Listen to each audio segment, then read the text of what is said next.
మగపిల్లలు ఎవరైనా చూడాల్సింది ఏంటంటే, ఒక లైఫ్ పార్ట్నర్ మన దగ్గరకు వస్తుందంటే తన డివోషనల్ లైఫ్ ఎలా ఉందన్నది మనం చెక్ చేయాలి.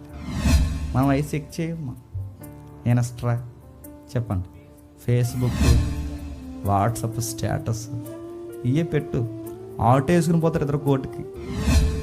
నేను సీరియస్గా చెప్తున్నా.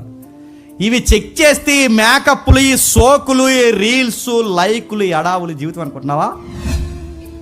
ఇలా రీల్స్ చూసే చేసుకున్నాడు ఒకడు, అలా రీల్స్ చూసే చేసుకుందాన్ని.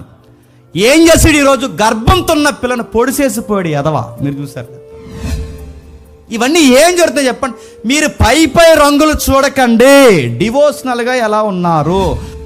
మాకు ఎన్ఆర్ఏ సంబంధం ఇచ్చే ప్రభు చెప్పండి, మాకు గవర్నమెంట్ ఎంప్లాయీ సంబంధం. మంచోని నీ ప్రభు అని చేయరు. మంచిదా నీవు నా సంపాదన కలిసి వచ్చే నేను ఒక 20,000 అది ఒక 30,000 సంపాదిస్తాడు, రౌండ్ ఫిగర్ ఒక 50,000 అవుతుంది ప్రభా. అలాంటి పిల్ల ఎవరు ఉంటుంది? 50,000 మిగులుతారు అయ్యా.